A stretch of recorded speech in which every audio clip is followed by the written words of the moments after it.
First question, why can the Earth weighing 6 sextillion tons float in the universe and not fall down?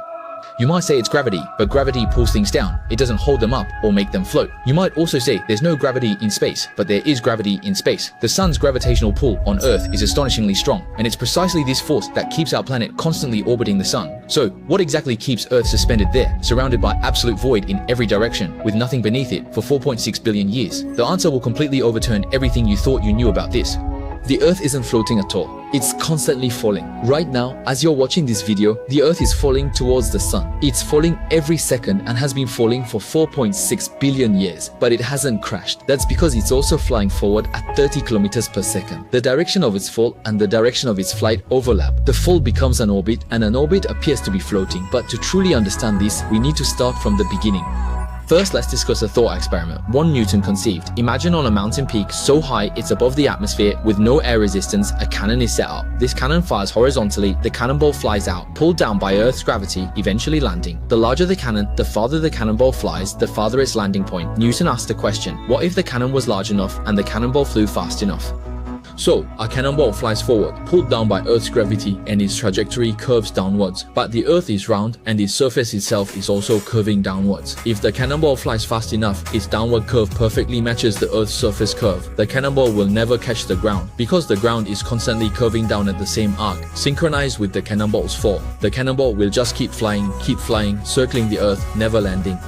That's the essence of an orbit. The Earth's orbit around the sun is based on the exact same principle. The sun pulls Earth towards it with gravity, while Earth simultaneously flies forward at 30 kilometers per second. The directions of falling and moving forward overlap, so Earth continuously falls along the sun's curve, but never reaches it, forming a stable elliptical orbit. So, the correct understanding isn't that the Earth is suspended, but rather that it's continuously falling, and the manner of its fall just happens to form its orbit. Now, let's ask a deeper question. Where does this speed of 30 kilometers per second originate, and why is it precisely this particular value? Let's go back 4.6 billion years to when our solar system formed. The whole area was a rotating cloud of gas and dust, slowly contracting under gravity. The sun formed at its center. The remaining material kept spinning, colliding and clumping to form planets. This is how Earth was born. From the very beginning, it inherited the rotational speed of that primordial nebula. There's no resistance in space, so once this speed is formed, it will never disappear. The speed set 4.6 billion years ago has been maintained until today, with no one adjusting it, no one maintaining it. It just keeps spinning in frictionless space. Here's a very important detail you might be wondering about. The sun's gravity is constantly pulling the Earth. If it's pulled by gravity for so long, won't its speed get slower and slower, eventually falling into the sun? The answer is no, and the reason is quite counterintuitive. Earth's orbit is elliptical. When it's closer to the sun, gravity has a component aligned with its motion, causing acceleration. When moving away, that component reverses, causing deceleration. Speed is fastest at perihelion, slowest at aphelion, but over a full orbit, energy is conserved and speed changes completely cancel out.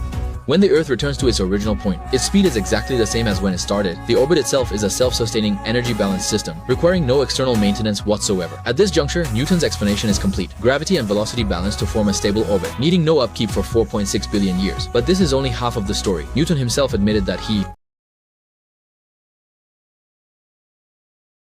described how gravity works, but he didn't know what gravity is. Between two celestial bodies, there's a 150 million kilometer vacuum, nothing there. How does gravity transmit? Is there a time delay?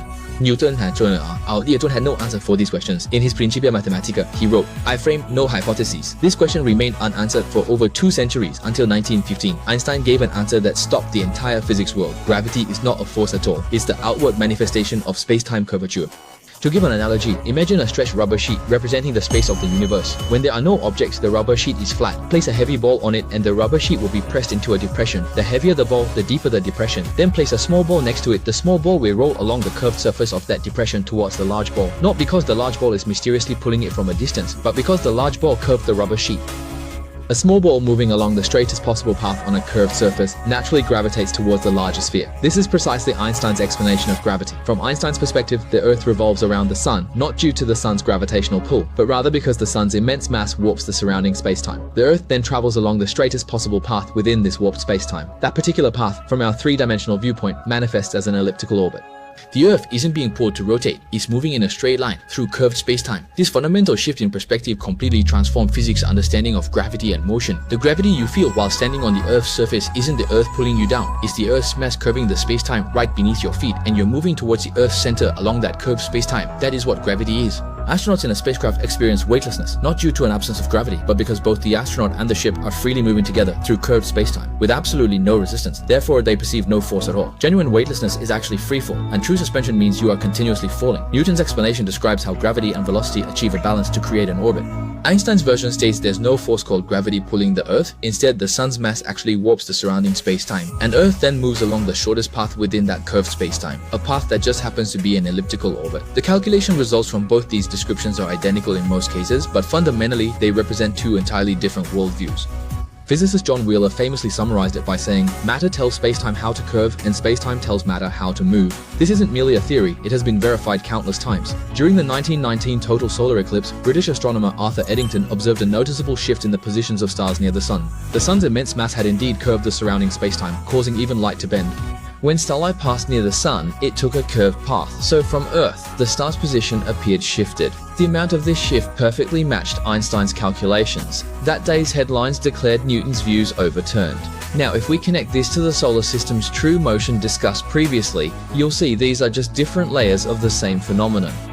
In our previous episode, we mentioned the solar system's true path isn't the circular diagram in textbooks, but a wavy spiral line in 3D space that never overlaps itself. The sun orbits the Milky Way at 220 kilometers per second, simultaneously moving up and down through the galactic plane. The entire Milky Way is also drifting towards the Great Attractor. With these three layers of motion superimposed, Earth's true cosmic path is a complex curve stretching billions of light years. Many people ask, the sun keeps flying forward, can Earth still orbit it? So no, dead into base though. Yes, and it's completely unaffected, because everything in the solar system, the sun, Earth, moon, and all planets, moves with the sun at the same speed. Their relative velocity is zero. From within the solar system, everything is normal. Earth orbits as it should. It's like throwing a ball straight up on a high-speed train. The ball goes straight up and down into your hand. It doesn't fly backward, because both you and the ball are moving forward at the same speed. But on a deeper level, whether it's the elliptical orbit within the solar system or the spiral trajectory on a galactic scale, every path Earth takes is essentially the shortest path in curved spacetime. The sun curves the spacetime near Earth, the mass distribution of the Milky Way curves spacetime on a larger scale, and the gravity of the Great Attractor curves spacetime on an even larger scale.